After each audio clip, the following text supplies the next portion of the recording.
চিল্লে বলেন এখন আল্লাহ বলার মানুষ বেশি না কম? কি গো, আল্লাহ কখন বলে? বিপদে পড়লে তো নাকি? সুখে থাকলে আল্লাহ পড়ে কেউ? কি মনে হয়? এ ভাই, চাষি যখন ভালো ফসল কাটে নাম হয় কার? চিল্লে বলেন আল্লাহর নাম হয়? পাগল নাকি ছাপা? কি মাল মেরিজ দেখতে হবে তো। হ্যাঁ, সময় মতো সার দিয়েছি, সময় মতো পানি দিয়েছি, তারপর তো ফসল ভালো হয়েছে। আর ওই হেগো ওর মাঠের দিকে এখন নজর করে না। ওর ধান হয়, ওর কলাই হয়, ওর সর্ষে হয়, আমি লক্ষ্য রেখেছিলাম। তাহলে চাষি যখন ভালো ফসল পায় নাম নয় কার? কি গো, চাষির নাম হয়। হ্যাঁ, এই ঠিক বলেছে ভাই। রুগী যখন হাসপাতাল থেকে ফিরে আসে নাম হয় কার? চিল্লে বলেন। আর যদি মা মরে যায়? হ্যাঁ, হ্যাঁ। তাহলে খাতা কার? বিপদের খাতায় কার? আল্লাহ। আর লাভের খাতা বান্দা। আমার বাবাজি সকল, তাহলে খুশি হয় কে? আলহামদুলিল্লাহ বললে আল্লাহ খুশি হয়। রাগ হয় কার? জোরে বলেন। শয়তানের রাগ হয়। এখানে অনেক মানুষ আছে বাবু, যারা বসে আছেন, আল্লাহ খুশি হচ্ছেন, কিন্তু শয়তান মনে মনে করছে এরা ওঠে না কেন বলছিনি? হ্যাঁ, এরা ওঠে না কেন? উঠে বাজার দিয়ে ঘুরবে, তারপর তো আমার ভালো লাগবে। এরা যতক্ষণ বসে থাকবে ততক্ষণ তো আমার মুখে জুতো মারবে। ঠিক না বেটি? সুবহানাল্লাহ বলবে, আলহামদুলিল্লাহ বলবে, হাদিস করে কথা শুনবে, ওদের শয়তানের অসুবিধা হবে। যারা বাজারে ঘোরাঘুরি করছে বাবু, আমি গুনাহগার আব্দুর রহিম সুদূর ক্যানিং থেকে এসেছি। দু চার কথা বলার মানুষে আপনারা প্রত্যেকেই মাহফিলে চলে আসুন। ভাই, মাঝখানে অনেক ফাঁকা জায়গা দেখছি, এখানে কি পানি পড়েছে নাকি গো? পানি পড়েছে নাকি? তাহলে ফাঁকা জায়গা থাকবে কেন? এটা তো পরিবেশ। এই মজলিসটা তো হলো শেখার মজলিস নাকি? এখানে যদি আমি আপনি পরিবর্তন না হই, যদি না শিখে যাই, আমি আপনি ঘরে গিয়ে পরিবর্তন হব তো? কি মনে হচ্ছে বাবু? ঠিক বলছেন নাকি? বলছি তাহলে সামনের জায়গাগুলো পূরণ করা যাবে? জোরে বলেন, পূরণ করা যাবে ইনশাআল্লাহ। ভাই একবার জোরে তাকবীর দেন তো, নারায়ে তাকবীর। আল্লাহু আকবার। তাকবীর তো সে তাকবীর নয়, এমন একটা তাকবীর মারতে হবে, যারা রাস্তায় ঘোরাঘুরি করছে এরা যেন তাকবীর শুনে ছুটে আসে। মনে মনে করবে ওখানে মারামারি বাঁধলো নাকি? হ্যাঁ, গন্ডগোল বাঁধলো নাকি? এইরকম হুড়ো মারা তাকবীর, নারায়ে তাকবীর। আল্লাহু আকবার। পিছন থেকে নারায়ে তাকবীর, নারায়ে তাকবীর। উচ্চ আওয়াজে দরুদ শরীফ, আল্লাহুম্মা সাল্লি আলা। ওই আগে চলে আসো, সামনে যা কোনো করে না বাবু। মুরব্বী আগে আসেন, ওই সামনে করুন। সামনে ফাঁকা জায়গা রাখা যাবে না, শয়তান বসবে ওখানে। শয়তানের মুখে জুতো মারেন, আল্লাহ খুশি হবে বাবু। এই সামনে ফাঁকা রয়ে চলে আসেন, আগে জায়গাগুলো ঠিক করে নেন। যদি এই জায়গায় বসে যদি আমরা শৃঙ্খলা নিয়ম যদি না মেনে চলি, কোনোদিন আমরা পরবর্তী সময়ে আমাদের নিয়ম শৃঙ্খলার উপর চলতে পারবো না। তাই সর্বপ্রথমে আমরা নিজেদের ডিসিপ্লিনগুলো বজায় রাখি। ভাই, অনুগ্রহপূর্বক যারা দাঁড়িয়ে আছেন, আপনারা আমাদের সন্তান সমতুল্য, ভাই সমতুল্য। আমি কিন্তু এরপরে কঠিন ভাষায় কথা বলবো, তখন রাগ হবে হয়তো বা। রাগ যাতে না হয় সেজন্য সামনে বসে পড়ুন, যতক্ষণ সামনে বসে আলোচনা শুনুন। আল্লাহ পাক এই আলাপ আলোচনা আমাদের সকলের জন্য যেন নাজাতের ওসিলা বানিয়ে দেন। সকলে বলে আল্লাহুম্মা আমিন। আউযু বিল্লাহি মিনাশ শাইতানির রাজীম। বিসমিল্লাহির রহমানির রহিম। আলহামদুলিল্লাহ নাহমাদুহু ওয়া নাস্তাঈনুহু ওয়া নাস্তাগফিরুহু ওয়া নু'মিনু বিহি ওয়া নাতাওয়াক্কালু আলাইহি ওয়া নাউযু বিল্লাহি মিন শুরুরি আনফুসিনা ওয়া মিন সাইয়্যাতি আ'মালিনা। من يهده الله فلا مضل له ومن يضلله فلا هادي له ইন্নাল্লাহা ওয়া মালাইকাতাহু ইউসাল্লুনা আলান নবী ইয়া আইয়ুহাল্লাযীনা আমানু সাল্লু আলাইহি ওয়া সাল্লিমু তাসলিমা আল্লাহুম্মা সাল্লি আলা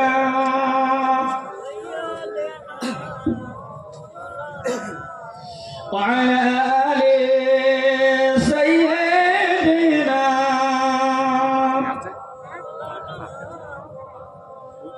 मेरे आँखों के पुतली में जलवा मोहम्मद का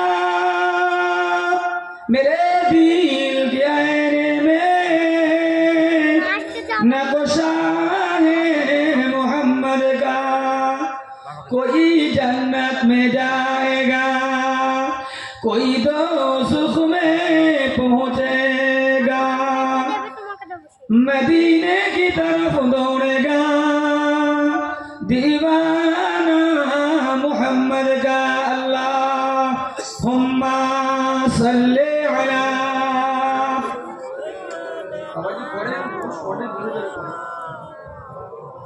व अला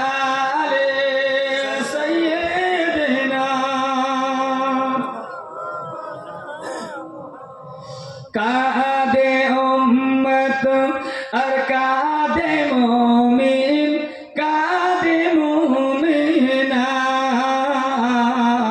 कादे ज़ैनब और कादे कुलसूम कादे फातिमा আসনা নবী এই ভুবনে হবে না দেখা আর জীবন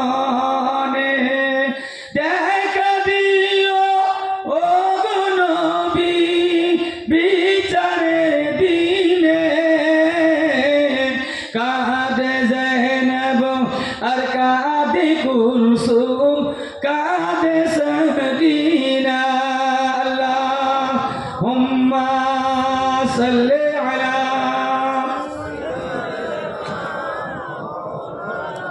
व अला आलि सय्यिदिना मदीना जाइते पारलाम ना मदीना देखते पारलाम ना सुबहानाल्लाह आरो चिल्ले হবে না সুবহানাল্লাহ নারে তাকবীর মদিনা যাইতে পারলাম না মদিনা দেখতে পারলাম না আমি অসহায় তাই এত দূরে রই আমি অসহায় তাই এত দূরে রই শুধুই সালাম জানাই মদিনা যাইতে পারলাম না মদিনা দেখতে পারলাম না আল্লাহুম্মা সাল্লি আলা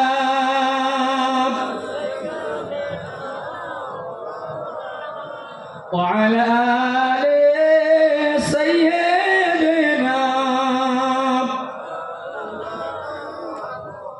আম্মা বা'দু فيا أيها الحاضرون رحمنا ورحمكم الله أعوذ بالله من الشيطان الرجيم بسم الله الرحمن الرحيم يا أيها الذين آمنوا حق تقاته ولا تموتن إلا وأنتم مسلمون وقال الله تعالى أيضا في كتابه مخبرا وآمرا لئن شكرتم لأزيدنكم ولئن كفرتم إن عذابي لشديد وقال النبي صلى الله عليه وسلم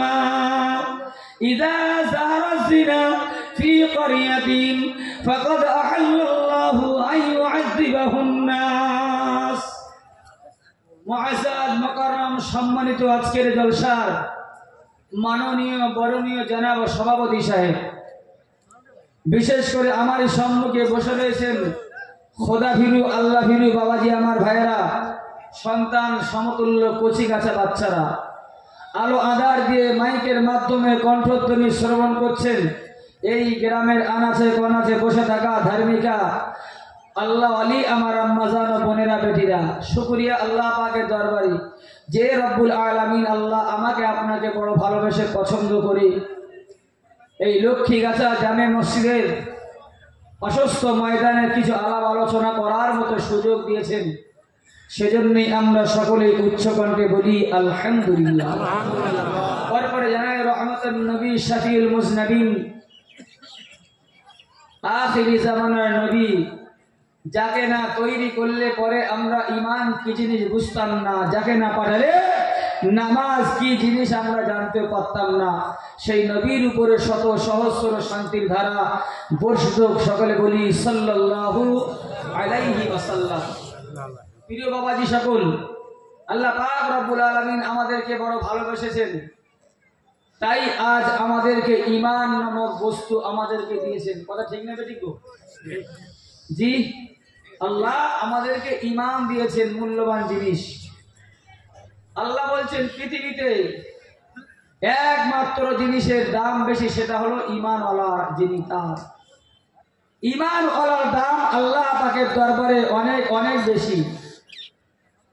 একজন ঈমানওয়ালা যিনি ঈমান নিয়ে এসেছেন, এই ঈমানওয়ালাকে যদি পৃথিবীর এক পাল্লাতে রাখা হয় আর গোটা পৃথিবীর বেঈমান দিগকে, ঈমান হারাদেরকে যদি একটা পাল্লায় রাখা হয়, আল্লাহ বললেন ওই ঈমানওয়ালার পাল্লাটা ভারী। জোরে বলেন চিল্লে হবে না সুবহানাল্লাহ? আর একটু মন খুলে হবে না সুবহানাল্লাহ? তাই ঈমানওয়ালাকে আল্লাহ ভালোবাসেন। আল্লাহ বললেন ইয়া আইয়ুহাল্লাযীনা আমানু, হে ঈমানদারেরা, উদখুলু ফিস সিলমি কাফা, তোমরা ইসলামের ভিতরে পরিপূর্ণ তোমরা দাখিল হয়ে যাও। ও ভাই, কি হলো, অসুবিধা হচ্ছে নাকি? না খেতে আছে, সব খাওয়া দাওয়া করতে যাচ্ছে নাকি? হ্যাঁ, খেতে চলে এসো। আল্লাহ বললেন ইয়া আইয়ুহাল্লাযীনা আমানু, হে ঈমানদারেরা, উদখুলু ফিস সিলমি কাফা, তোমরা ঈমানে ইসলামের ভিতরে পরিপূর্ণ দাখিল হয়ে যাও, অর্থাৎ ইসলামকে তোমরা পরিপূর্ণ মেনে নাও।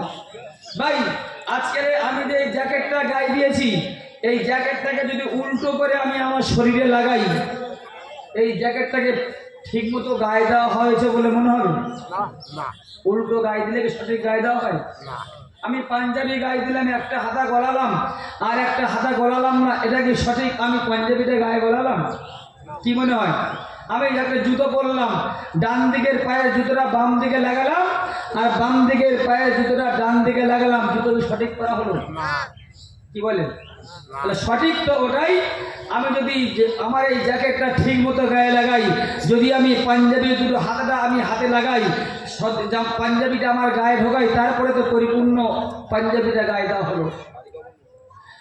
আমার বাবাজিরা, ও আমার সোনার মানিকেরা, তরুণেরা, নওজোয়ানেরা, যুবকেরা, আমার আল্লাহ জানিয়ে দিলে, ও আমার বান্দা তুমি শুনে রেখে দাও, এ আমার বান্দা তুমি শুনে রেখে দাও, উদখুলু ফিস সিলমি কাফা, তোমরা ইসলামের ভিতরে পরিপূর্ণ দাখিল হয়ে যাও। ও আমার ভাইরা বাবাজিরা, আমি আপনাদেরকে বলতে চাই, ইসলামের ভিতরে দাখিল হতে গেলে আল্লাহ নবী হাদিস পাকে বর্ণনা করেছেন, আমানতু বিল্লাহি ওয়া মালাইকাতিহি ওয়া কুতুবিহি ওয়া রাসূলিহি ওয়াল ইয়াউমিল আখিরি ওয়াল কদরি খাইরিহি ওয়া শাররিহি মিনাল্লাহি তাআলা ওয়াল বা'সি বা'দাল মাউত।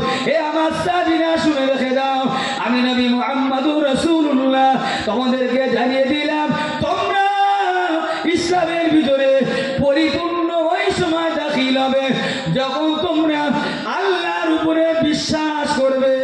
মন খুলে বলা যাবে না সুবহানাল্লাহ? আল্লাহর উপরে বিশ্বাস, আমানতু বিল্লাহ।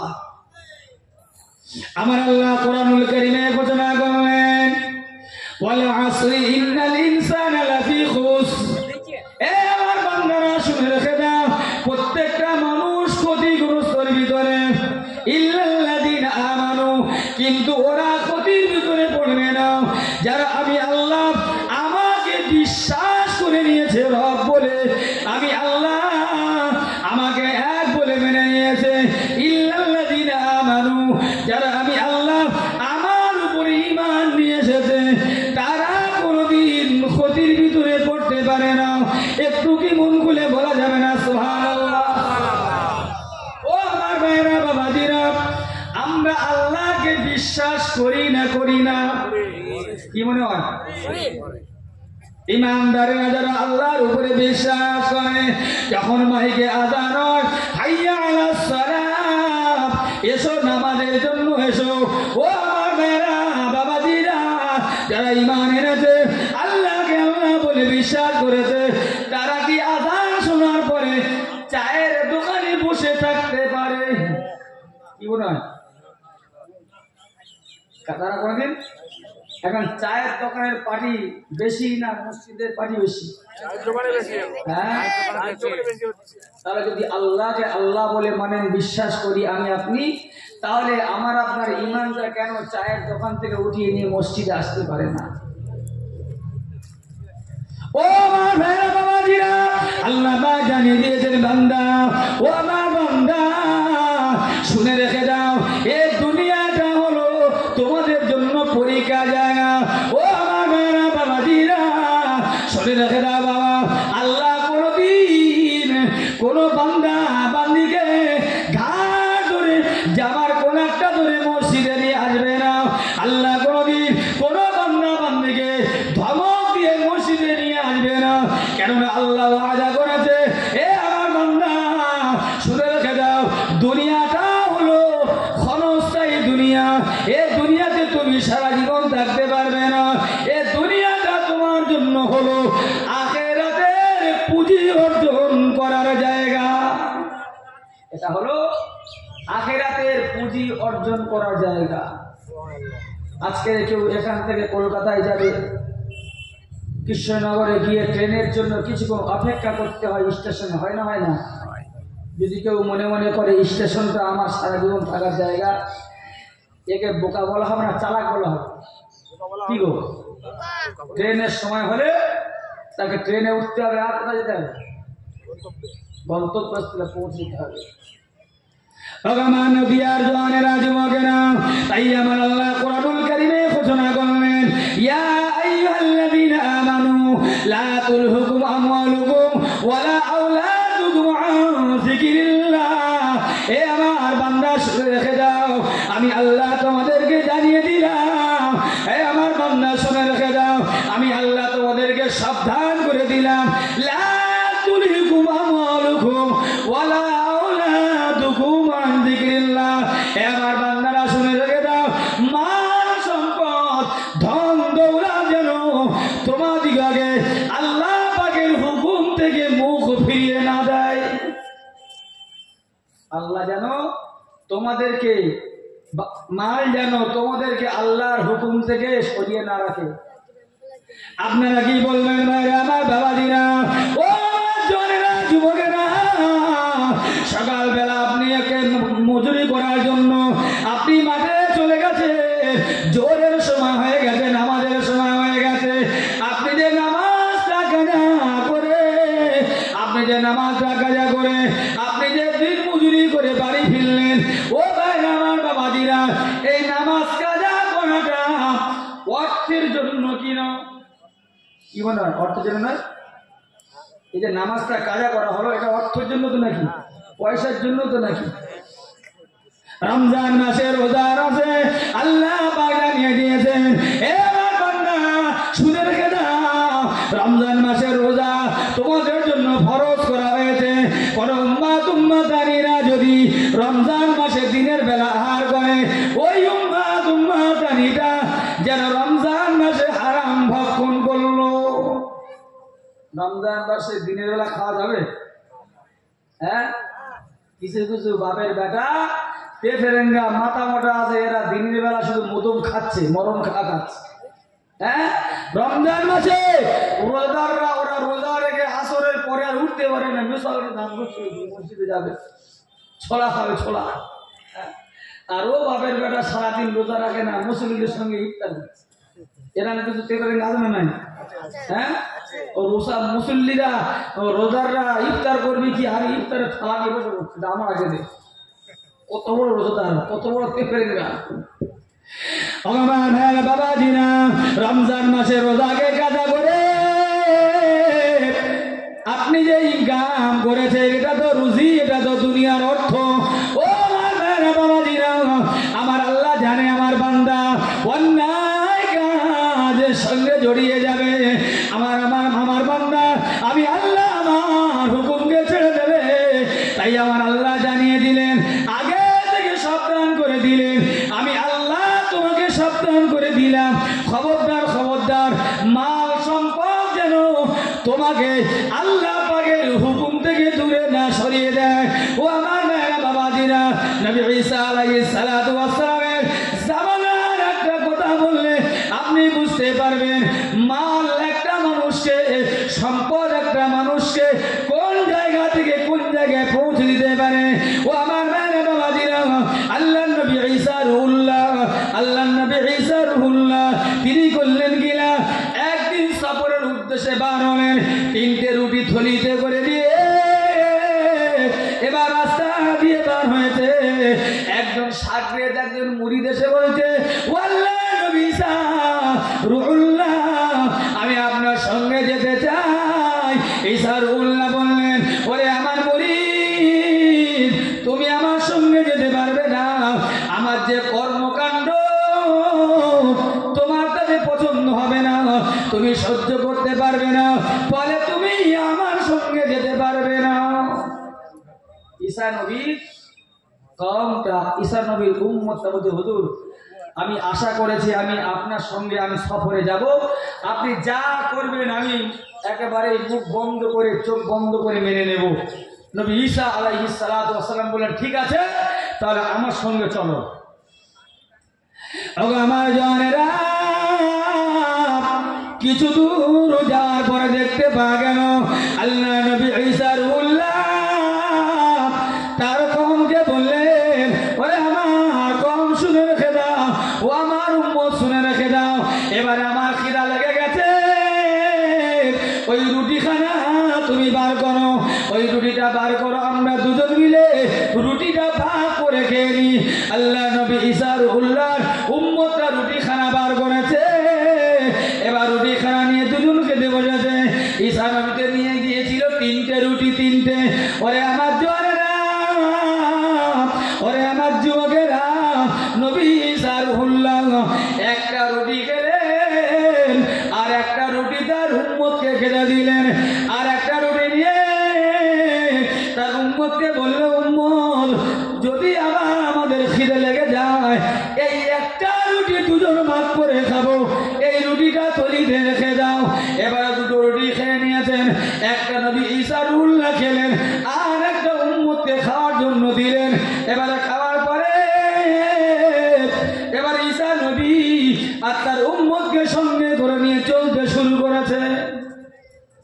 চলতে চলতে কিছু দূর গিয়ে এবারে আবার কিছুক্ষণ সময় খিদে পেয়েছে। আল্লাহ নবী ঈসা রুহুল্লাহ এবার তার উম্মতকে বলে, উম্মত আমি তোমার কাছে যে রুটিটা রেখেছিলাম ওই রুটিটা বার করো। এবারে দুজনে রুটিটা ভাগ করে তুমি অর্ধেক খাবে, আমি অর্ধেক খেয়ে নেব। এবার ওই উম্মতটা থলের দিকে দেখছে, থলের ভিতরে কোনো রুটি নাই। নবী ঈসা রুহুল্লাহ বলে, ওরে আমার উম্মত আমি এই থলির ভিতরে একটা তো রুটি রেখেছিলাম, এই রুটিটা কোথায় গেল? ওগো আমার ভাইরা, ওরে আমার জওয়ানেরা, ও আমার যুবকেরা, ওই সময় দেখতে পাওয়া গেল ওই ঈসা নবীর উম্মতটা বলল, ওগো আল্লাহ নবী আমি আপনার উম্মত, আমি রুটিটা তোকে দেখি নাই। ঈসা নবী বলল, তাহলে রুটিটা তুমি খেয়েছো? ঈসা নবীর উম্মতটা বলে, হুজুর বিয়াদই মাফ করুন, আমি রুটি খাই নাই। আল্লাহ নবী ঈসা রুহুল্লাহ বলছে, আমি তো রুটিটা ব্যাগে এখনই রাখলাম, তাহলে রুটিটা গেল কোথায়? রুটিটা কজন আছে? দুজন। তো তাহলে দুটো রুটি একটা একটা করে খেয়েছে, আর একটা রুটি ব্যাগে রেখেছে, খাওয়ার মধ্যে খাবে তো ওই লোক সাহেব আছে? হ্যাঁ, কি মনে হয় আপনাদের? কেউ অন্য কেউ আছে কি?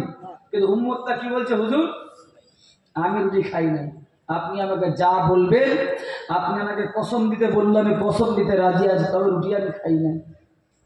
আল্লাহ নবী ঈসা রুহুল্লাহ বলছে ঠিক করে বলো রুটিটা কে খেয়েছে? বলে হুজুর আমি খাইনি রুটি।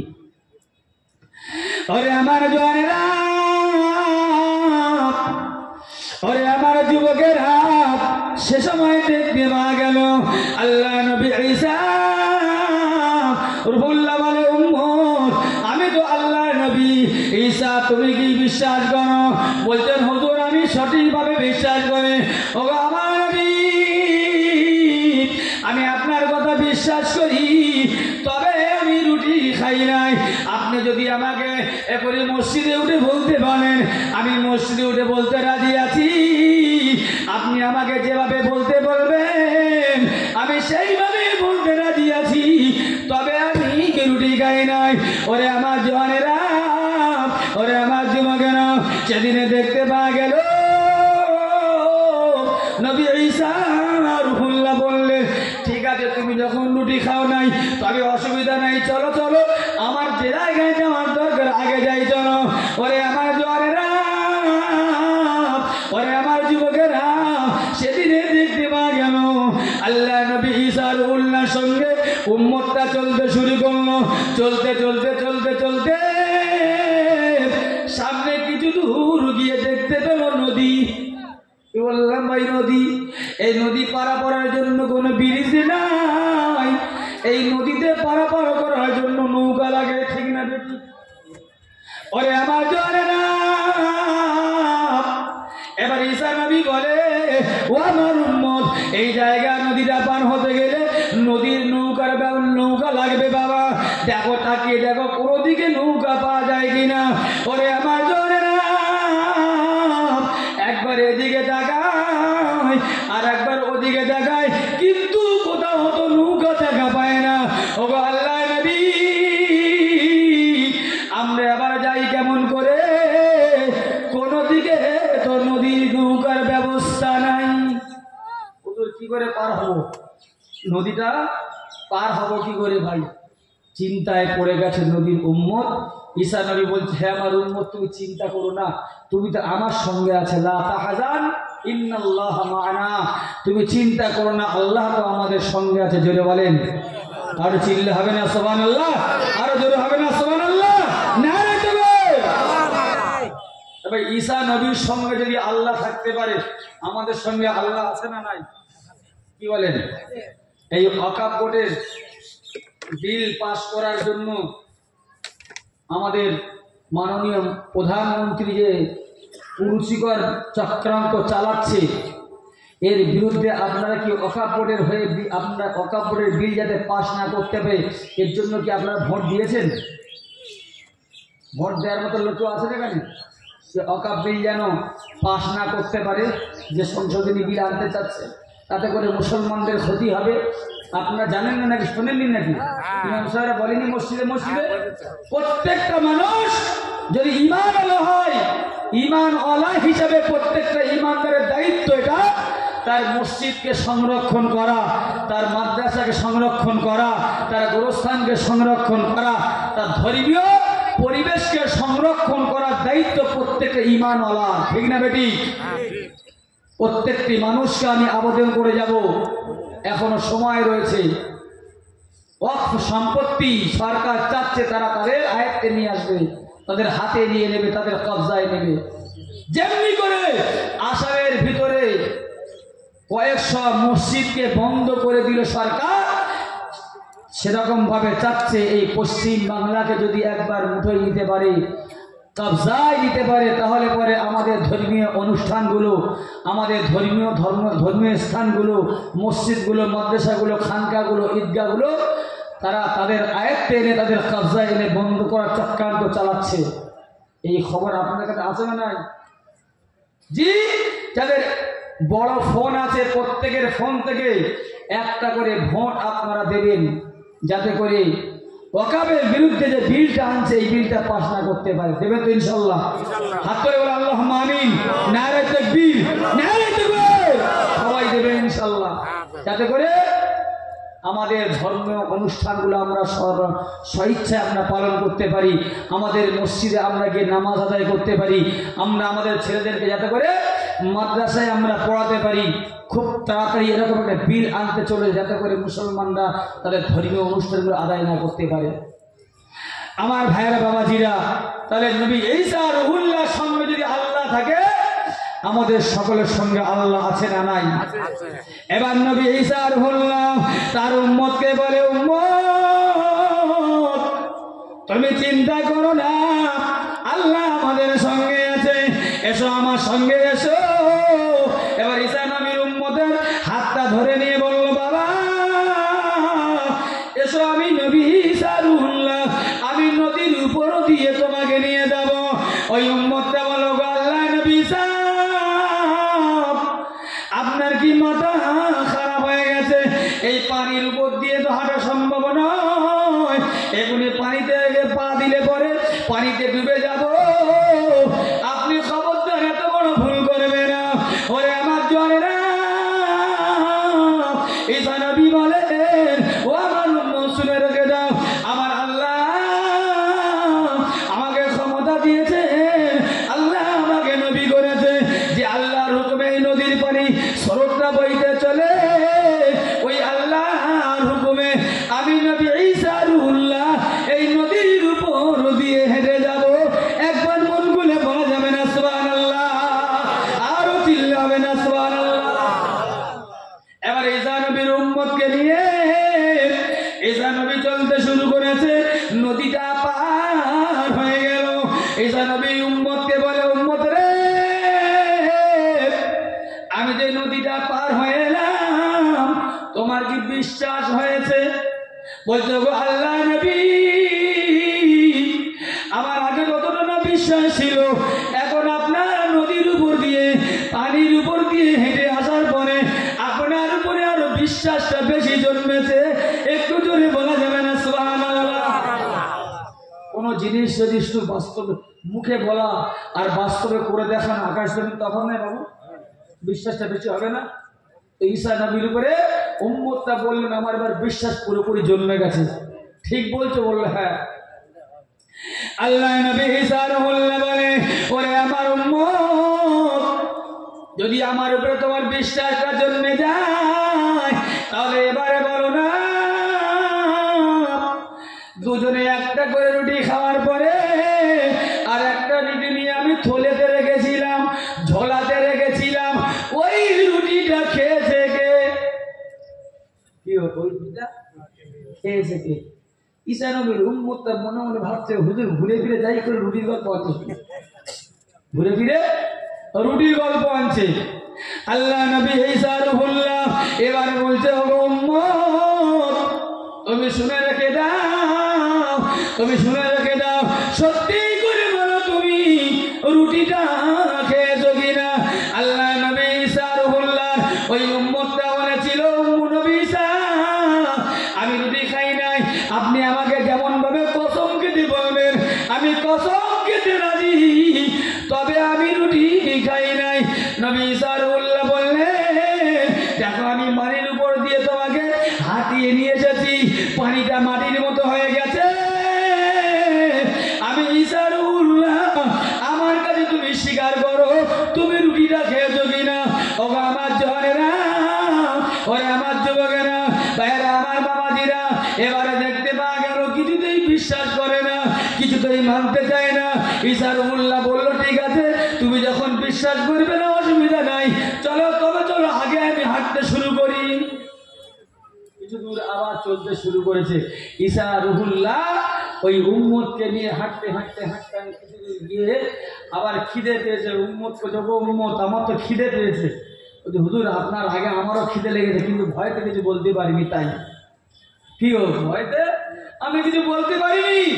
এমনি তো আমার রুটি পানা খোঁজে, যদি রুটির খোঁজ খবর নেই, আর যদি বলি খিদে পেয়েছে আমার উপর ধমক দেবেন, রাগ করবেন, তাই রাগের ভয়তে আপনি বকবেন, তাই ভয়তে আমি কিছু করিনি হুজুর।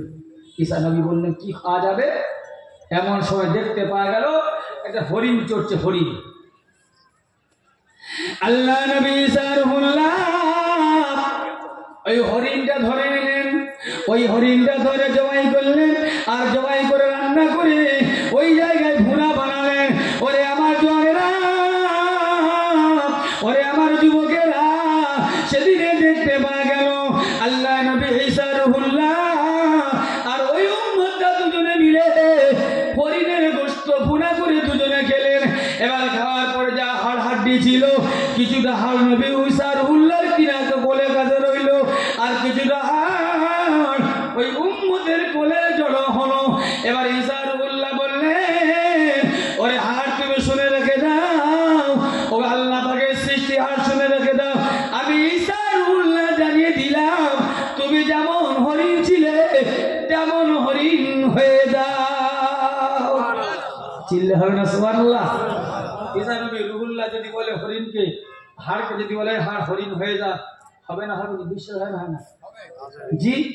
আল্লাহ নবী ঈসা রুহুল্লাহকে আল্লাহ এমন ক্ষমতা দিয়েছে, যদি কোনো কুষ্ঠ রোগী, কোনো কুষ্ঠ রোগী, অন্ধ রোগী যদি ঈসা নবীর কাছে আসতেন, আর নবী ঈসা রুহুল্লাহ যদি তার হাত মুবারকটা শুধু চোখে বুলিয়ে দিতেন, আল্লাহ নবী ঈসা রুহুল্লাহর হাতের ওসিলায় ওই কুষ্ঠ রোগীর শরীরকে সুস্থ করে দিতেন, অন্ধ মানুষের চোখ আল্লাহ দান করতেন। এমন ক্ষমতা আল্লাহ নবী ঈসা রুহুল্লাহকে দিয়েছিলেন।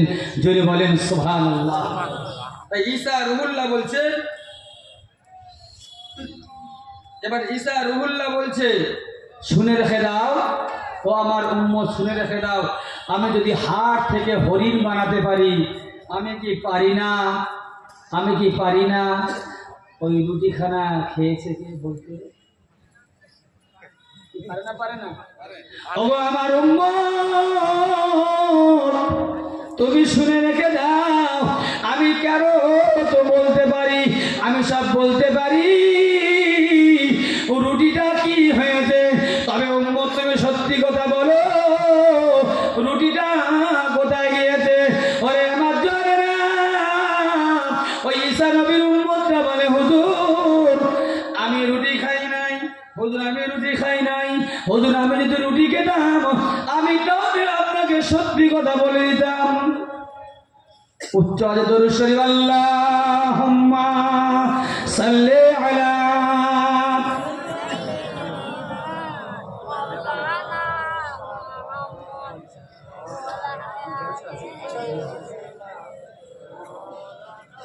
وعلى آل سيدنا। এবার ঈসা আলাইহিস সালাতু ওয়াস সালাম বলছে, বাবা আমি যদি এই হরিণ, জীবিত হরিণকে জবে করার পরে তার গোশত রান্না করে খেয়ে হাড় থেকে যদি আমি আবার হরিণকে বানাতে পারি, আমার উপরে তোমার যদি বিশ্বাস হয়, বলো বাবা রুটিটা গেল কোথায়? রুটিটা গেল কোথায় ভাই? তখনও পর্যন্ত এই রুটিটা যে খেয়েছে স্বীকার কি করেছে? করেনি। কেন? যদি আমি স্বীকার করি ধরা পড়ে যাব, তো আমি যাতে ধরা না পড়ি, অন্যায় করার পরেও দোষকে ঢাকার জন্য ঈসা নবীর উম্মত, ঈসা নবীর সঙ্গী হওয়ার পরেও মিথ্যার আশ্রয় দিতে পিছপা হয়নি। আমাদের সমাজে কিছু কিছু মানুষ এরকম আছে, ইমাম সাহেবের সঙ্গে ঘোরে, আলেম ওলামাদের সঙ্গে থাকে, 5 ওয়াক্ত নামাজ আদায় করে, তারপরেও যদি করে অন্যায় করে বসে, এই অন্যায়কে ঢাকার জন্য মিথ্যার আশ্রয় নেয় না? নেয় না? কি গো? তখন একবারও আল্লাহর ভয় করে, জানি যে ইমানওয়ালা, ইমানদার। ওরে আমার জওয়ানেরা, ওরে আমার যুবকেরা, ইমানওয়ালা তো ওদেরকে বলা যায় যারা যখন কিনা নামাজ পড়বে তা আল্লাহ থেকে ভয় করবে। যে জামাটা গায়ে দিয়েছে ওই জামাটা হালাল পয়সা দিয়ে কিনেছে নাকি হারাম পয়সা দিয়ে কিনেছে, একবার বিবেচনা করবে। আজকাল তো বর্তমান সমাজে দেখতে পাওয়া যাবে, আমাদের সমাজে সুদ, আমাদের সমাজে বন্ধন, আমাদের সমাজে বুলবুলন ঢুকেছে না ঢোকে নাই। আল্লাহ নবী হাদিস পাকে বর্ণনা করেন, লা তাজুলু বানি আদামা বিয়াউমিল কিয়ামা হাত্তা ইসওয়ালা 50। আমার নবী হাদিস পাকে বর্ণনা করেন, হাসরের ময়দানে বিচারের দিনে প্রত্যেকটা বান্দাকে 5টা সওয়াল করা হবে। যতক্ষণ না 5টা সওয়ালের উত্তর দিতে পারবে, 5টা বিষয় জিজ্ঞাসা করা হবে। যতক্ষণ পর্যন্ত না 5টা বিষয়ে উত্তর না দিতে পারবে, উম্মতকে কোনোদিন ছাড় দেওয়া হবে না। ওরে আমার ভাইয়ের বাবাজিরা, তার ভিতরে একটা হলো আনমালি মিন মালি, মাল সম্পর্কে জিজ্ঞাসা হবে, কোথা থেকে মাল উপার্জন করেছো এবং কোন রাস্তায় ব্যয় করেছো। এর ভিতরে একটা সম্পর্কে জিজ্ঞাসা করা, মাল সম্পর্কে তুমি অর্জন করেছো কোন রাস্তা দিয়ে। আজকের কিছু কিছু মানুষ আছে ভাই, দেখবেন ঘরের ছাদ দিতে পারে না বলে গ্রুপ লোন নিয়ে, গ্রুপ লোন আছে নেই না, বন্ধন আছে, এরা বন্ধন নিয়ে ঘরের ছাদ দেয়। কেন? ছেলেটার বিয়ে দেবো, বৌমা আসবে, ঘরের ছাদ না দিলে মানায়? তো এক কাজ করো, স্বামীর সঙ্গে যুক্তি করে বন্ধন নিয়েছে, বন্ধন নিয়ে ঘরের ছাদ দিয়েছে। এ ভাই, কোন মুফতি সাহেবকে গিয়ে ফতোয়াটা নিয়ে জিজ্ঞাসা করবেন, যদি কোনো মানুষ বন্ধনের টাকা নিয়ে ঘরের ছাদ দেয়, কি বললাম, বন্ধনের টাকা নিয়ে ঘরের ছাদ দেয়, ওই ঘরে নামাজ হবে কিনা? আপনাদের মত কি এতে? নামাজ হবে? আরে আমার জানেরা, আল্লাহ রুহুল আমিন সাহেব রাহমাতুল্লাহ আলাইহি ফতোয়া আমিনিয়াতে বর্ণনা করেছে, যদি কোনো উম্মতানি বন্ধন তোমার গুরু বলনের টাকা নিয়ে ঘরে ছাদখানা দেয়, ওই ঘরে যদি সারা জীবন নামাজ পড়ে, ওই উম্মতানির নামাজ আল্লাহ পাকের দরবারে কবুল হতে পারে না। শুধু তাই নয়, বসিরাতে আল্লামা রুহুল আমিন সাহেব রাহমাতুল্লাহ আলাইহি ফতোয়া আমিনিয়াতে বর্ণনা করেছেন, যদি কোনো বান্দা বান্দিটা ওই গুরু বলনের টাকা অথবা বন্ধনের টাকা নিয়ে পোশাক কিনে ঈদের দিনে, ওই পোশাক পরে যদি ঈদের নামাজ পড়ে, ঈদের নামাজ তো দূরের কথা, ওর দোয়াটা আল্লাহর দরবারে কবুল হবে না। ভাই, এইরকম সমাজের লোক আছে না নাই? তবে এদিকের লোক আলহামদুলিল্লাহ খুব ভালো, মাঠে ঘাটে পরিশ্রম করে, হালাল পয়সা এরা এলাকা পোশাক কেনে, জামা কাপড় খরিদ করে। ওরে আমার জওয়ানেরা, ওরে আমার যুবকেরা, এবারে ঈসা নবী রুহুল্লাহ ওই উম্মতকে বলে, ওরে আমার উম্মত, তুমি স্বীকার করে নাও রুটিটাকে ঝুঁকি নাও। ঈসা নবীর উম্মত বলে, হুজুর, আমি আপনার সঙ্গী, আমি আপনার সঙ্গে রয়েছি, আমি রুটি খাই না। রুটি তুমি খাওনি বাবা? হুজুর, আমি রুটি খাইনি। ঠিক আছে, রুটি যখন খাওনি কি করা যাবে, চলো আগে যাই।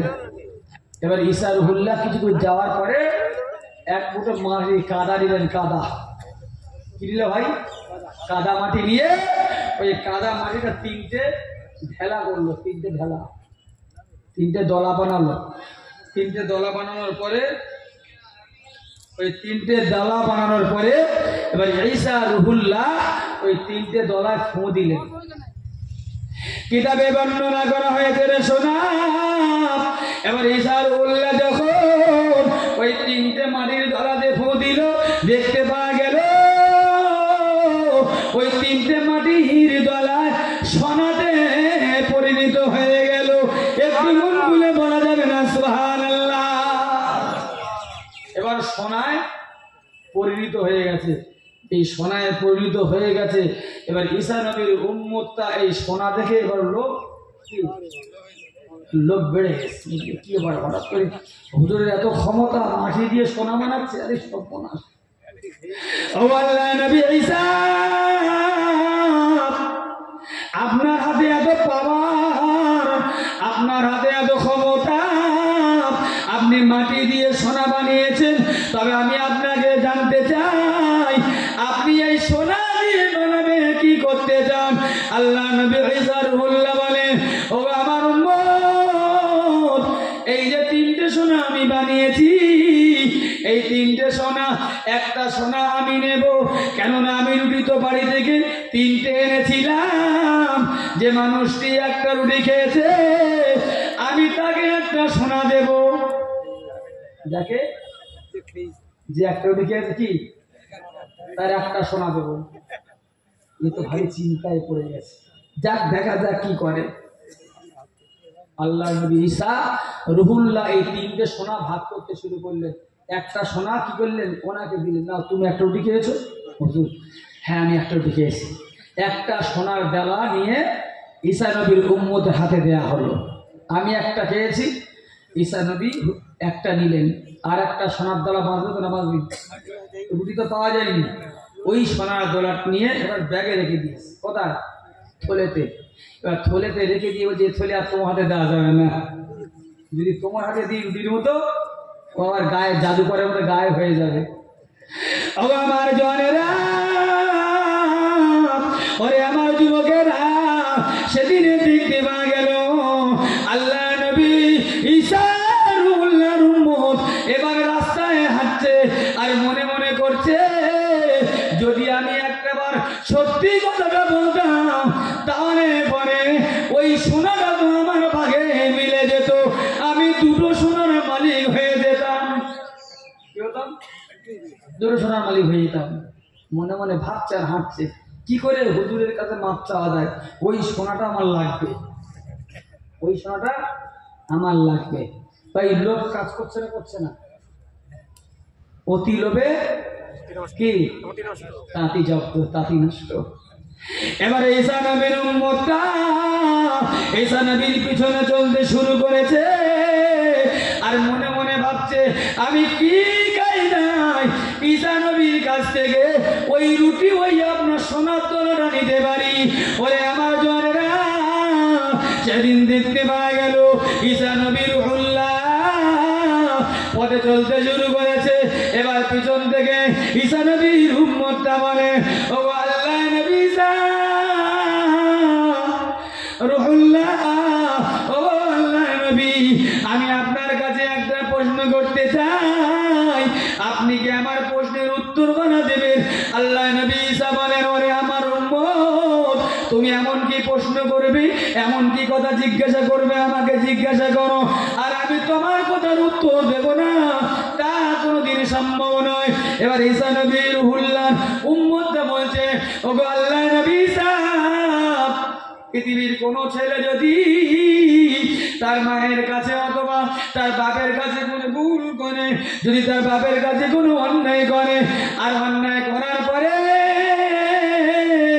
বাপের কাছে গিয়ে যদি ক্ষমা চায়, ওই বাপ ওই ছেলেটাকে মাফ করে দেয় না।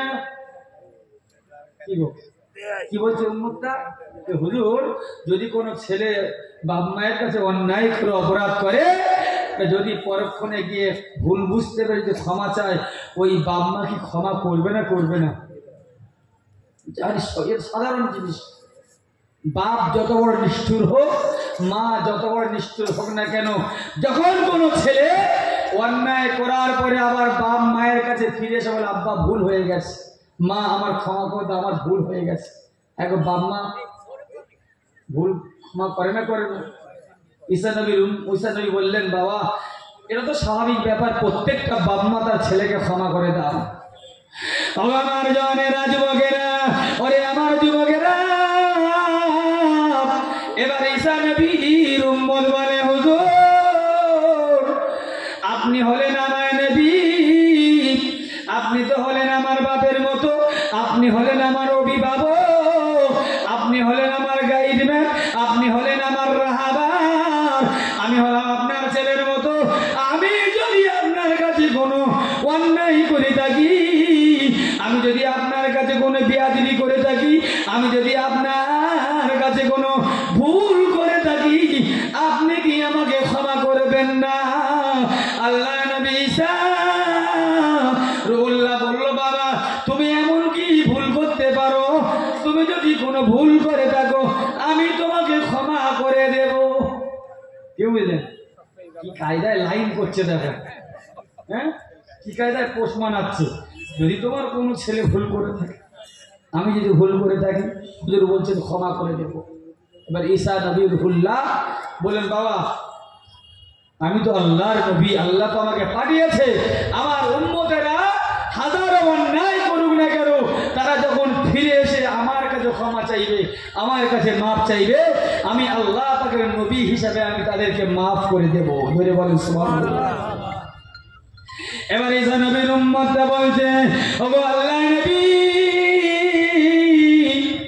ঈসা রুহুল্লাহ, আমি আপনার কাছে একটা বেয়াদবি করেছি, আমি আপনার কাছে ক্ষমা চাই, আপনি আমাকে ক্ষমা করে দিন। আপনি যদি ক্ষমা আমাকে না করেন তাহলে পরে আমি পথভ্রষ্ট হয়ে যাব, আমি ক্ষতিগ্রস্ত হয়ে যাব। ওরে আমার যুবকেরা, ও আমার জওয়ানেরা, আল্লাহ নবী ঈসা রুহুল্লাহ বলল, ও আমার উম্মত, তুমি এমন কি অন্যায় করেছো আমাকে জানাও। ঈসা নবীর উম্মতরা বলে, ও আল্লাহ নবী, আপনি যে রুটিটা খুঁজছিলেন, আসলে ওই রুটিটা কিছু হয় নাই, ওই রুটিটা আমি খিদা লাগার কারণে আপনার অবর্তমানে খেয়ে ফেলেছি, আমি আপনার অবর্তমানে খেয়ে ফেলেছি। আপনি কি আমাকে ক্ষমা করবেন না? যাও, আমি ক্ষমা করে দিলাম। ঈসা নবীর উম্মত বলেন, হুজুর আপনি যখন আমাকে ক্ষমা করে দিয়েছেন, তাহলে আমি রুটি খেয়েছি কটা খেয়েছি? হ্যাঁ, দুটো খেয়েছি। হুজুর আপনার কেমন বিচার, আমি তো দুটি সোনা দিয়েছি তো একটা, তাহলে আমি তো এখন একটা সোনা পাবো আপনার কাছে। ওরে আমার জওয়ানেরা, ওরে আমার লক্ষ্মী গাছের ভাইরা, ও আমার বাবাজিরা, আমি আসলে আপনাদেরকে বোঝাতে চাচ্ছি, সম্পদ মানুষকে কোন জায়গায় নিয়ে যেতে পারে, লোক মানুষকে কোন জায়গায় নিয়ে যেতে পারে রে সোনা। আর ভাইয়ের আব্বার সম্পদ আছে, আব্বা সম্পদ রেখে দিয়ে গেছে, আর আব্বা মরে যাওয়ার সময় ওসিয়াত করে যাচ্ছে, ওরে আমার কচিরা, ওরে আমার ছেলেরা শুনে রেখে দাও, আমি আব্বা অনেক সম্পদ করে গেলাম, আমি দোকান বানিয়ে গেলাম, আমি গাড়ি রেখে দিয়ে গেলাম, আমি মারা যাচ্ছি বটে, তবে তোমরা ভাই এবং বোনেরা নিজেদের ভিতরে বসে এক জায়গায় আলোচনা করে সমান সময় ভাগ করে নেবে। বাপ মরে যাওয়ার পরে সমান সমান ভাগ হয় না একটু লোভ কাজ করে? কি মনে হয়? বাজারের যে ভালো দোকানটা র্যামডম চলে, ওই দোকানটা কার কপালে জোটে? বাড়ির বড় ছেলে না বললে, আমি তো দীর্ঘদিন বাপের সংসার টেনে আসছি, বাপের সংসার আমি দীর্ঘদিন দেখভাল করছি, তোরা ছোট নাবালক ছিলি, তোদের পিছনে কম মেহনত করেছি নাকি ওই দোকানটা আমার? যে জমিটায় ভালো দাম পাওয়া যায় বিক্রি করলে ওই জমিটা আমার। ওরে আমার জওয়ানেরা, তাই আমার নবী হাদিস পাকে বর্ণনা করেছেন, হাসরের ময়দানে দেখতে পাওয়া যাবে এক শ্রেণীর মানুষদেরকে দেখতে পাওয়া যাবে রে সোনা, তারা অন্যায় বিচার করার জন্য, হক বিচার না করার জন্য সাতটা আসমানকে তার গলায় ঝুলিয়ে দেওয়া হবে। ওরে আমার জওয়ানেরা, ওরে আমার যুবকেরা, তাই নবী ঈসা রুহুল্লাহ উম্মতটা বললেন, হুজুর আমি দুটো রুটি খেয়েছি, তাহলে আমি তো দুটো সোনার হকদার। ঈসা নবী বললেন, ঠিক আছে, দুটো রুটি খেয়েছো, শিকার যখন করেছো, না আর একটা সোনা নিয়ে চলে যাও। এবার দুটো সোনা পেয়েছে না পাইনি? এবার দুটো সোনা নিয়ে রাস্তায় হেঁটে হেঁটে যাচ্ছে, আর মনে মনে করছে, হুজুর আর একটা সোনা হুজুরের যদি আমাকে দিত, তাহলে তো আমার তো কি কাজ মিটে যেত, আর আমার এখানে সময় নষ্ট করতে হতো না, আমি অনেক সম্পদের মালিক হয়ে যেতাম। কিছু দূর যাওয়ার পরে আল্লাহ নবী ঈসা রুহুল্লাহকে বলছে, আল্লাহ নবী ঈসা, আপনি তো আল্লাহর নবী, আপনি আল্লাহর নবী, আপনাদের তো দুনিয়ার কোনো লোভ লালসা নেই, আপনাদের দুনিয়ার কোনো লোভ লালসা নেই। হুজুর আপনি সোনা নিয়ে থাকবেন, এটা মানায় নবী হিসাবে? হুজুর নয় কাজ ভালো, সোনার দলাটা আমাকে দিয়ে দেন, সোনার দলাটা আমাকেই দিয়ে দেন। হুজুর বলেন, ঠিক আছে, তুমি যখন সোনা নিতে চাচ্ছ এটাও তোমাকে দিয়ে দিলাম। কটা সোনা পেলো? 3টে। এবার 3টে যে মানুষটার কাছে সোনা থাকে, 3টে সোনার দলা থাকে, এর পাওয়ার বাড়ে না কমে না? এর পাওয়ার বেড়ে যায় না? এ তখন মনে মনে করছে এতদিন তো আমি ফকির ছিলাম, ফকির, দুবেলা দুমুঠো খাওয়া হতো না, একটা সোনা দুটো সোনা, এখন 3টে সোনার মালিক আমি আর ঈসা নবীর ব্যাগ বইব? মাথা খারাপ কি গো? আমি আর ঈসা নবীর ব্যাগ বইব? আমি কাঁচা লোক। এবার সমাজে কিছু কিছু বাপের বেড়া দেখতে পাওয়া যাবে, দেখবেন যখন গরিব থাকে, অসহায় থাকে, খাওয়া হয় না, দুবেলা দুমুঠো কোনো রকমে খেয়ে দিন পার হয়, ওই মানুষটি আজানের ধ্বনি কানে আসলে পরে সঙ্গে সঙ্গে কাজ রেখে দিয়ে মসজিদে যেত। আর আল্লাহ যখনই তার খাওয়া মাখা পড়ার অভাব দূর করে দিয়েছে, যখন মাটি আপনার পাটকাঠির বেড়া দিয়ে ঘর ছিল, এখন যখন দেওয়ালের ঘর, মোজাক লাগানো ঘর, পাথর বসানো ঘর, এসি লাগানো ঘর হয়েছে, আর মসজিদে যায়? বলো কাঁচা কাজ করলে হবে? যখন কিচ্ছু ছিল না তখন আমি মসজিদে গেছি, এখন আমার মসজিদে যাওয়ার দরকার নেই। এখন তো অনেক সম্পদ হয়েছে, আমি অনেক অনেক টাকার মালিক, আমি 5তলা বিল্ডিংয়ের মালিক, 10টা গাড়ির মালিক। এ ভাই, 10টা গাড়ির মালিক, 5তলা বিল্ডিংয়ের মালিক, 100 বিঘা সম্পদের মালিক, যে মালিক হোক না কেন, যদি এ মানুষটির ডাক এসে যায়, যদি মারা যায়, ওই ঘরে আর রাখা হবে বলে মনে হয়? একদিন তোমার নাম মসজিদে হবে আয়লান, তৈরি থেকো, তৈরি রেখো কবরের মান সামান। একদিন তোমার নাম মসজিদে হবে আয়লান। আল্লাহুম্মা সাল্লি আলা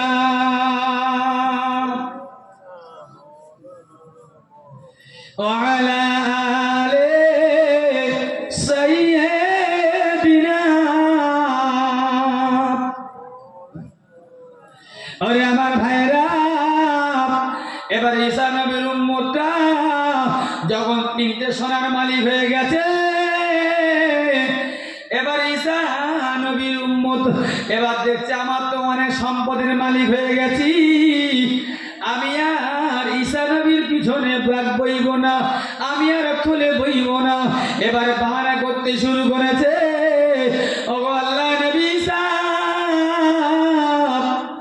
আল্লাহ নবী হুজুর, আপনি যদি আমাকে একটু সুযোগ দিতেন, আমি একটু বাড়ি থেকে ঘুরে আবার আপনার জায়গায় এসে হাজির হতাম।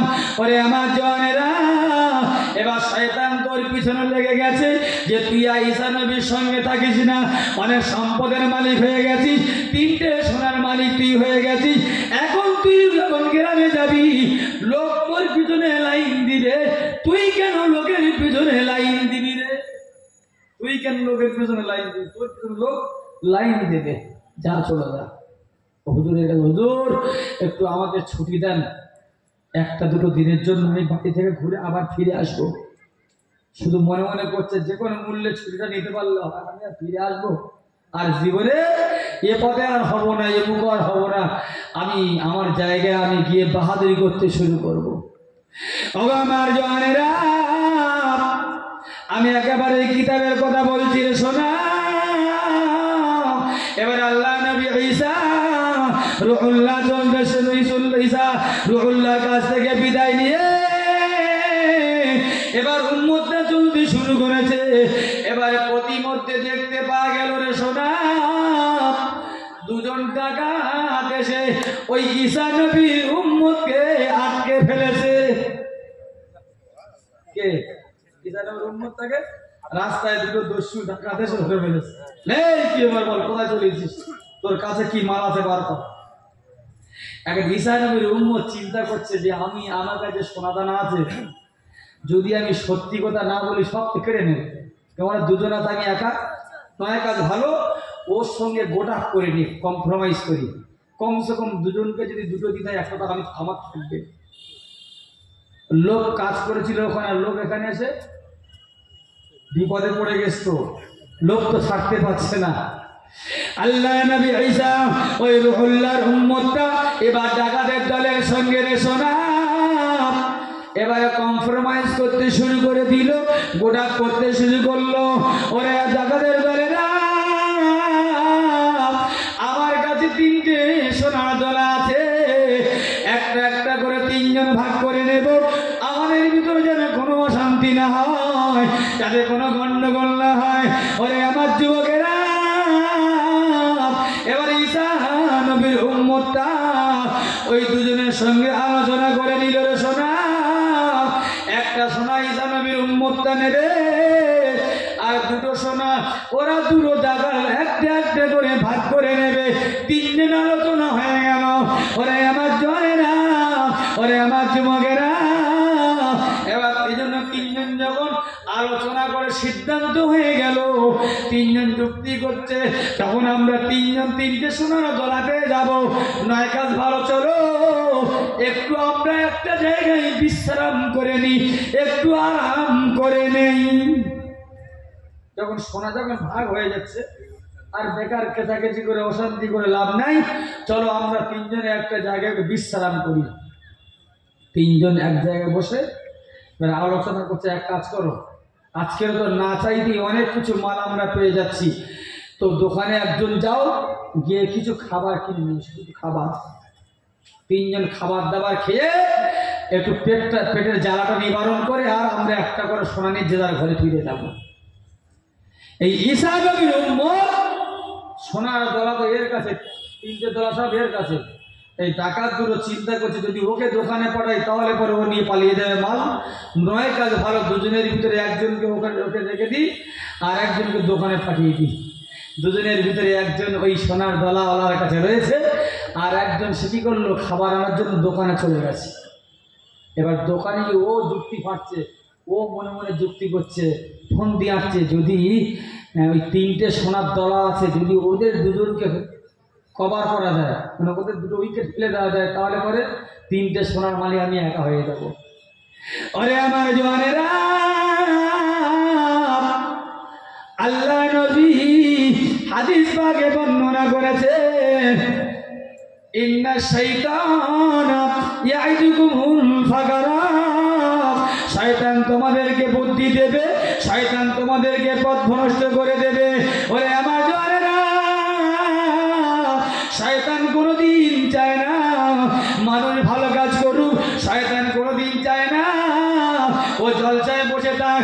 ওরে আমার জওয়ানেরা রে, যদি কোনো উম্মতানিরা এই জলসায় শুধু বসে থাকে, তার ওয়াজ ভালো লাগুক আর নাই লাগুক, শুনতে ইচ্ছা হোক আর নাই হোক, যদি এই জায়গায় বসে থাকে, আমার রসুল জানিয়েছে ওই জায়গায় বসে থাকলে একজন মানুষ যদি নফল ইবাদত করে, তার ইবাদত করার কারণে যা সব তার নামায় আমলে দেওয়া হয়, এই জায়গায় বসে থাকলে ওই উম্মতানির নামায় আমলে নফল সব লেখা হয়। আরো চিল্লে হবে না সুবহানাল্লাহ। শয়তান তো চাইবে না, শয়তান তো খোঁচা দেবে, যা কি শুনবি তুই, যা বাজার দিকে যা, একটু ভাত খেয়ে আয়, ঘুরে আয়, চা খেয়ে আয়, বান্ধবীর এসে গল্প গুজব করে আয়, হ্যাঁ বান্ধবীর এসে বাদাম কিনে খাওয়া যা, গল্প করছা। শয়তানের কাজ, ও কিছুতে ভালো জায়গায় বসে থাকতে দেবে না। শয়তান চাইবে ভালো কাজ থেকে দূরে সরে থাক। সেদিনে যেমন ঈসা নবীর উম্মতদের ভিতরে শয়তান ঢুকে ওদেরকে নষ্ট নাবুদ করে দিয়েছিল। আমার ভাইয়ের বাবাজিরা, এবার ঈসা নবীর উম্মতটা এবারে বাজারে গিয়ে মনে তার কল্পনা জল্পনা করতে করতে নিজের সিদ্ধান্ত পৌঁছে গেল। সে নিজের দোকান থেকে খাবার কিনে পেট ভর্তি করে খেয়ে নিয়েছে। এবার খাবার কিনে নিয়ে চিন্তা করলো, যদি এই খাবারে বিষ মিশিয়ে যদি নিয়ে যায়, ওরা দুজনে মারা যাবে। ওই মালিক সোনার মালিকটা আমি একা হয়ে যাব, একটু চিল্লে হবে না। যুক্তিটা ভালো না খারাপের? বুদ্ধিটা কি সুন্দর ছক তৈরি করেছে। এবারে দোকানে গিয়ে ও নিজে খাবার খেয়ে পেট ভর্তি করে নিয়ে এবারে খাবার কিনে, খাবারে বিষ না কিনে আসছে। এরা দুজন যুক্তি করছে এক কাজ কর, এরা দুজন যুক্তি করছে এক কাজ কর, ও যে আসবে না, ও যখনই এখানে আসবে তখন আমরা ওকে সরিয়ে রেখে আর ওই খাবারটা খেয়ে নেব, ওই খাবারটা খেয়ে নেব আর খাওয়ার আগে ওকে মেরে ফেলবো। তাহলে তিনটে সোনা দুজন ভাগ হয়ে যাবে, একটা তো দুজনে ভাগ করতে পারবো। ও যেই এখানে আসবে আর খাবারটা কেড়ে নিয়ে ওকে মেরে ফেলবো। শয়তান বুদ্ধি দিচ্ছে না? এরা দুজন একেবারে সিদ্ধান্তে একেবারে চূড়ান্ত। ও আসলেই পরে খাবারটা নেবে আর ওর উইকেট ফেলে দেবে। এখন বর্তমান সময়ে উইকেট ফেলা ফেলে যোগ এসছে না, কোনো প্রকারে উইকেট ফেলতে পারলেই আমার হাতে। ওরে আমার ভাইরা বাবাজিরা, ঈসা নবীর উম্মতেরা ও তো ওদিকে চিন্তা করে করে আসছে, এই খাবার মাখানো বিষ মাখানো খাবার যদি ওরা দুজন খেয়ে ফেলে, ওরা দুজন মারা যাবে রে সোনা, ওই তিনটে সোনার মালিক আমি হয়ে যাব। আর এদিকে এরা দুজন চিন্তা করেছে যখনই ও আমাদের কাছে আসবে ওই খাবারটা কেড়ে নিয়ে ওকে মেরে ফেলে ওই সোনা তিনটে দুজন ভাগ করে নেব। ওরে আমার ভাইরা, ওরে আমার জওয়ানেরা, ওরে আমার যুবকেরা, সেদিনে দেখতে পাওয়া গেল ওই আল্লাহর নবী ঈসা নবীর উম্মতদের কাছে যে তিনটে সোনা রয়েছে, ওই সোনাটা দুজনে ভাগ করে নেওয়ার জন্য ওই মানুষটি যেই না খাবার কিনে নিয়ে তাদের কাছে পৌঁছালো, খাবারটা কেড়ে নিয়ে দুজনের সিদ্ধান্ত অনুযায়ী মারতে শুরু করেছে। এই তুমি মারছো কেন? মারছি কেন? আরে দেখ কি হয়। মারতে মারতে মারতে মারতে ওকে মেরেই ফেললো। যখন ও মরে গেছে এরা তখন দুজন যুক্তি করছে, এই দেখ ও তো মরেই গেছে, আর তো অসুবিধা নাই, খাবার যখন নিয়ে এসেছে কি ও তো খেয়ে নি, তার ভাগ করো। সোনা তো আমাদের কাছে আছে, ভাগ তো হবে শিওর, তো একটু ওয়েট কর, খাবারটা খেয়ে ফেলি। ওরে আমার জওয়ানেরা, ওরে আমার তরুণেরা, ও আমার নবী পাকের উম্মতেরা, আল্লাহ নবী ঈসা রুহুল্লাহর উম্মতরা আর ওই আপনার কিনা ডাকাতের ভিতরে একজন দুজনে এবারে যুক্তি করলো রে সোনা, সোনা তো আমাদের কাছে আছে, ও তো আমরা মেরে ফেললাম, ও তো মরে গেছে, আর তো আমাদের সোনার ভাগ নেওয়ার মতো কেউ নাই। দুজনে কমসে কম খাবারটা খেয়ে পেটের জ্বালাটা নিবারণ করি, আর পেটের জ্বালা নিবারণ করার পরে দুজনে সোনাটা ভাগ করে নেব, আমাদের আর কোনো অসুবিধা নাই।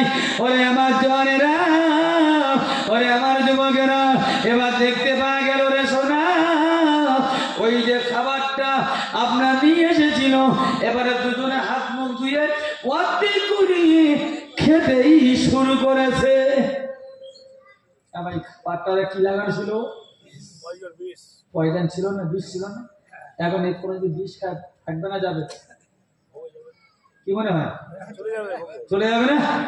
এবার ওটা একজন মোড়তে পড়ে রয়েছে, আর এরা দুজন বিষ মাখানো খাবার খেয়ে এরা দুজনও চিৎকার। সোনাটা কোথায় আছে ভাই? কোথায়? সেখানে পড়ে আছে না? তিনজন যে আজ জীবন নিয়ে চলে গেল, কারণটা কি ছিল ভাই? অর্থ, সম্পদ, লোভ, লালসা। কথা ঠিক না দেখি? ওরে আমার জওয়ানেরা, ওরে আমার নবীর উম্মতেরা, তাই আমার আল্লাহ কোরআনে ঘোষণা করেছেন, শোনা, ইয়া আইয়ুহাল্লাযীনা আমানু, ওরে আমার ঈমানদারেরা, আমি আল্লাহ তোদেরকে সাবধান করে দিলাম, তোদেরকে সাবধান করে দিলাম, সম্পদ যেন তোদেরকে আমি আল্লাহ আমার ইবাদত থেকে পিছিয়ে না রাখে।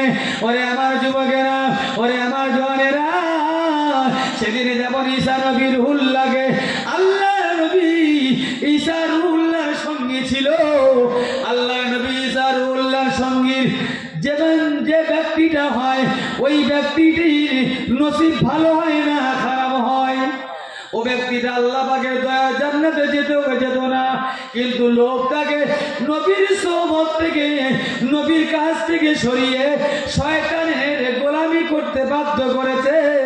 ওরে আমার ভাইয়েরা, বাবাজিরা, আমি তাই আপনাদেরকে বোঝাতে চাই, এটাই দুনিয়ার সম্পদ, দুনিয়ায় রয়ে যাবে রে সোনা। আমাদেরকে মরে যেতে হবে, দুনিয়া ক্ষণস্থায়ী। এই দুনিয়া থেকে যাওয়ার আগে আমার আপনার জন্য পরকালের কিছু সঞ্চয় করে নিয়ে যেতে হবে। পরকালের জন্য কিছু সঞ্চয় করে নিয়ে যেতে হবে। এখন আমি আপনাদেরকে প্রশ্ন করি এই জায়গায় রেখে, ভাই যখন মসজিদে আজান দেয়, মসজিদে যখন আজান দেয়, আজান শোনার পরে আমাদের মন মসজিদের দিকে যায় তো, আমাদের শরীরটা মসজিদের দিকে যায় তো। যে ফজরের নামাজ পড়ে ঘরে ফিরছেন, রাস্তায় দিয়ে আসছেন, রাস্তা দিয়ে আস্তে আস্তে দেখতে পেলেন রাস্তায় আম পড়েছে। আম কি পড়াতে ভাই? আম। আম দেখতে পেয়ে আমি আমটা টুক করে তুলে নিলাম, নিয়ে পকেটে রাখলাম। একবার কি ভেবেছেন এই আমটা আমি খেলাম, এই আমটা কার গাছের আম? জিজ্ঞাসা করেছি তো ভাই। রাত্রে বৃষ্টি হয়েছে, পানি হয়েছে, পুকুরের মাছ লাফাতে লাফাতে রাস্তায় এসে উঠেছে। চাচা আমার ফজরের আজানের পরে নামাজ পড়তে মসজিদে যাচ্ছে, মাছ দেখতে তো ওই মাছটা নিয়ে আবার ঘরে এসে ফিরে এসে দেওয়ার জন্য। আপনি বলুন, ওই চাচা যত বড় মুসল্লি নামাজি হোক না কেন, যদি ওই মাছ খেয়ে যদি নামাজ পড়তে যায়, এর নামাজটা হবে তো? কি বলেন? আল্লাহ নবী হাদিস পাকে বর্ণনা করেছেন, শোনা, যদি কোনো উম্মতানির ভিতরে যদি হারাম জিনিস ভক্ষণ করার পরে যদি এক টুকরা গোশত তৈরি হয়, যদি রক্ত মাংস তৈরি হয়, ওই আমার জনেরা, ওই ব্যক্তিটা কোনোদিন আল্লাহ পাকের দয়া জান্নাতে যেতে পারে না। ওরে আমার জনেরা, ওরে আমার যুবকেরা, ও আমার সোনার মানিকেরা, তাই বিশ্ব নবী আমার হাদিস পাকে বর্ণনা করেছেন, ও আমার সাহাবীরা, তোমরা শুনে রেখে দাও, আসরের ময়দানে আমার আল্লাহ সর্বপ্রথমে জিজ্ঞাসা করবে, তুমি মাল কোন রাস্তা থেকে ইনকাম করেছো এবং কোন পথে তুমি ব্যয় করেছো। ওরে আমার ভাইয়েরা, বাবাজিরা, বর্তমান সময়ে দেখতে পাওয়া যাবে আমাদের ঘরের ছেলেরা হাজার হাজার টাকা লটারির পিছনে ব্যয় করে, লটারি কাটার পিছনে খরচা করে, কিন্তু মসজিদ মাদ্রাসার কথা বললে, জলসার কথা বললে এরা তো পয়সা দিতে চায় না। আপনারা কি বলবেন? এরা ওই ঈমানওয়ালার গ্রুপে পড়বে না, শয়তানের গ্রুপে পড়বে। কি গো, মাল কামাই করেছে, এই মালগুলো ব্যয় করছে লটারির পিছনে। যদি বলা হয় মসজিদে কিছু দাও, মাদ্রাসায় কিছু দাও, জলসায় কিছু দাও, শুধু বলবে জলসা জলসা করে মাথা খারাপ করে দিচ্ছে। জলসাতে কোনদিন মানুষ উন্নতি হয়ে কি বলে না? বলে না ভাই? বলে না ভাইরা আমার? এই সম্পদ হলো মানুষকে দিন থেকে সরিয়ে দেওয়ার জন্য। তাই আল্লাহ পাক সর্বপ্রথমে ঘোষণা করলেন, সতর্ক করে দিলেন, হে আমার বান্দারা, তোমরা শুনে রেখে দাও, সম্পদ যেন তোমাদেরকে দুনিয়াতে যেন আমি আল্লাহ আমার হুকুম থেকে পিছিয়ে না রাখে। জোরে বলেন সুবহানাল্লাহ। নবী আমার তাই বলেছেন, যারা আমি রাসূলুল্লাহ আমার উপরে ঈমান আনবে, আমাকে বিশ্বাস করবে, তারা কোনোদিন সম্পদের মায়া করবে না, অর্থের মায়া করবে না, তারা কোনোদিন সম্মানের দিকে তাকাবে না।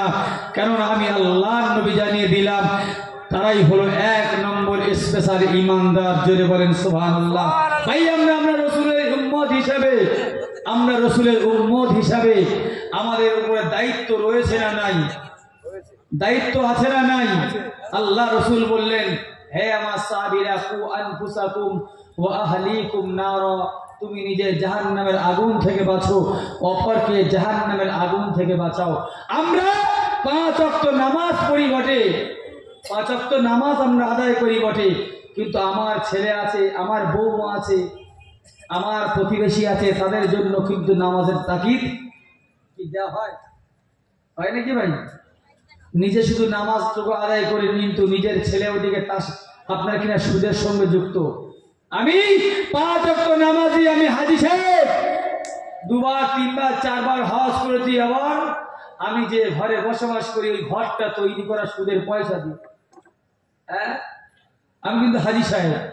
আবার কিছু কিছু হাজী সাহেব আছে বাবা, তার ঘরে যদি কোনো নতুন মেহমান এসেছে না, বলে কচি ওই সেই আগের হাজের পানিটা আনো তো।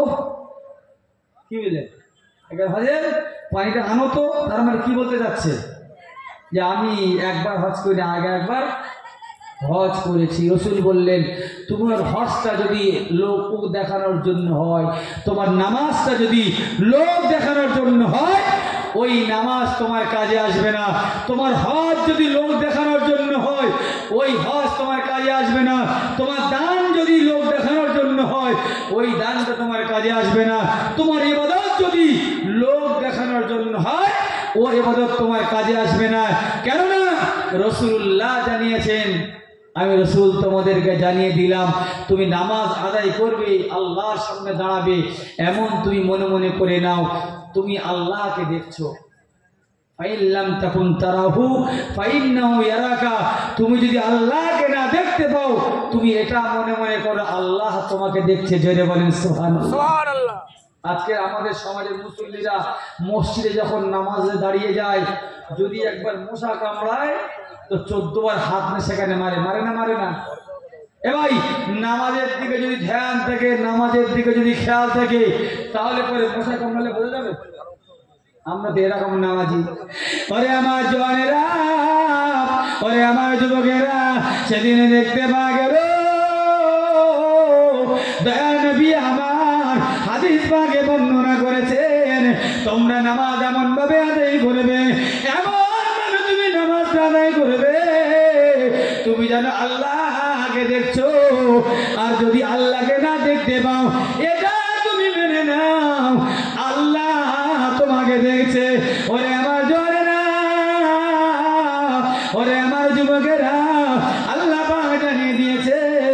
আমি আপনাদের শুরুতে বলেছিলাম ইল্লাল্লাযীনা আমানু ওয়া আমিলুস সালিহাতি ওয়া তাওয়াসাউ বিল হাক্কি ওয়া তাওয়াসাউ বিস সাবরি। ওরে আমার বান্দা, আমি আল্লাহ জানিয়ে দিলাম তোমরা ক্ষতির ভিতরে পড়বে না। যারা আমি আল্লাহ আমার উপরে বিশ্বাস করবে, আমার উপর ঈমান আনবে, তারা কোনদিন ক্ষতিগ্রস্ত হবে না। ওরে আমার ভাইয়ের বাবাজিরা, যারা ঈমান নিয়ে এসেছিলেন সর্বপ্রথমে আল্লাহর নবীর কাছে, হযরত বেলাল রাদিয়াল্লাহু তাআলা আনহু, তিনি ঈমান এনেছিলেন। কত কষ্ট করেছে, আল্লাহর নবীকে নবী বলে মেনে নিয়েছে। একদিনের তরে আল্লাহ নবীর থেকে মুখ ফিরিয়ে নেয় নাই। একটু চিল্লে বলা যাবে না সুবহানাল্লাহ। ঈমান এনেছিলেন তারা। আল্লাহ তাই বললেন, যারা তোমরা পরিপূর্ণ ঈমান এনেছো আমার উপরে, ইল্লাল্লাযীনা আমানু, যারা ঈমান নিয়ে এসেছো, ওয়া তাওয়াসাউ বিল হাক্কি ওয়া তাওয়াসাউ বিস সাবর, হকের উপরে প্রতিষ্ঠিত থাকবে। ভাই, আজকের হক বলনেওয়ালার অভাব, হকের উপরে দাঁড়িয়ে থাকার লোকের অভাব। তাই তো আজকের সমাজে কখনো বা আমফান, কখনো বা ইয়াস, কখনো বা বুলবুলি মতো ঝড় এসে আমাদের উপরে গ্রাস করছে। এ ভাই, আসছে না কি মনে হয়? একবার জোরে তাকবীর দাও, নারে তাকবীর। জোরে চললে তাকবীর দাও, নারে তাকবীর। ওই পিছন থেকে যারা আছেন আগে চলে আসেন, ফাঁকা যা কোন করে না।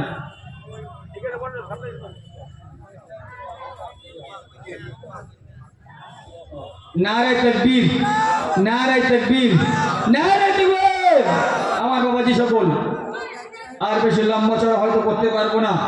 আমি শুরুতেই বলেছিলাম, এখন আপনাদের সম্মুখে আমাদের প্রিয় বক্তা আমার ভাইজান জনাব হাফেজ মাওলানা খায়রুজ্জামান সাহেব, তিনি আসবেন, আলাপ আলোচনা করবেন।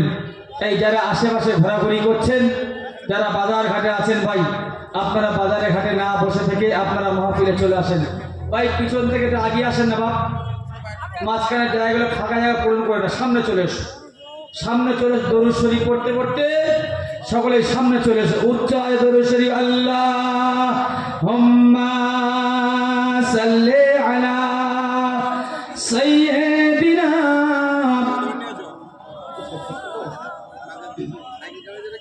ওয়া আলা আলি সাইয়্যিদিনা। আমার বাবাজি ভাইরা, আমি গুনাহগার আব্দুর রহিম। আমি শুরুতেই বলেছিলাম একটা কথা, আল্লাহ পাকের লৌহে মাহফুজের ভাষা কোরআনুল কারীমের আয়াত আমি আপনাদের সম্মুখে রেখেছিলাম, তার উপরে সংক্ষিপ্ত আলোচনা করলাম। আমি গুনাহগার শুধু দক্ষিণ 24 পরগনা থেকে এসেছি। বলার ভিতরে যদি ভুল ত্রুটি হয়ে যায় আপনজন হিসেবে ক্ষমা করে দেবেন। আর আপনারা আমার জন্য দোয়া রাখবেন, আল্লাহ পাক যেন আমাকে দিনের উপরে ইস্তেকামাত থাকার তৌফিক দান করেন। আমিও আপনাদের জন্য দোয়া করি, আল্লাহ পাক আমাদের সকলকেই শোনার থেকে বেশি বেশি করে আমল করার তৌফিক দান করেন। ওয়া আখিরু দাওয়ানা আনিল হামদুলিল্লাহি রাব্বিল আলামিন। আসসালামু আলাইকুম ওয়া রাহমাতুল্লাহি ওয়া বারাকাতুহু। মাশাআল্লাহ, আলহামদুলিল্লাহ। কারি আব্দুর রহিম সাহেব কানার গান থেকে যথারীতিভাবে তিনি বলেছেন। আমরা তার কথাগুলাকে শুনেছি। বাদ এসা থেকে আপনার কথা শুনলেন অনেকে, আর অনেকগুলো কথা বলেছে। আমরা যারা আছি এ কটা হলো গুরু, আর যারা চলে গেছে ওগুলো আমার চিঠি। কথা বুঝেছেন? ধান যখন কাটা হয়, যখন উড়ানো হয়, কোন গুণা ওই হাওয়ার সাথে উড়ে যায়। কথা বুঝতে পারছেন নাকি? চিঠি গুণা উড়ে যায়। তার মানে হলো যে কটা আপনারা আছেন এ কটা হলো গুলো, আর যে কটা চলে গেছে সেগুলো কি চিটে। চিটের দাম হয়? আপনারা দামি নামি মানুষ বলে আপনারা এখন টিকি আছেন।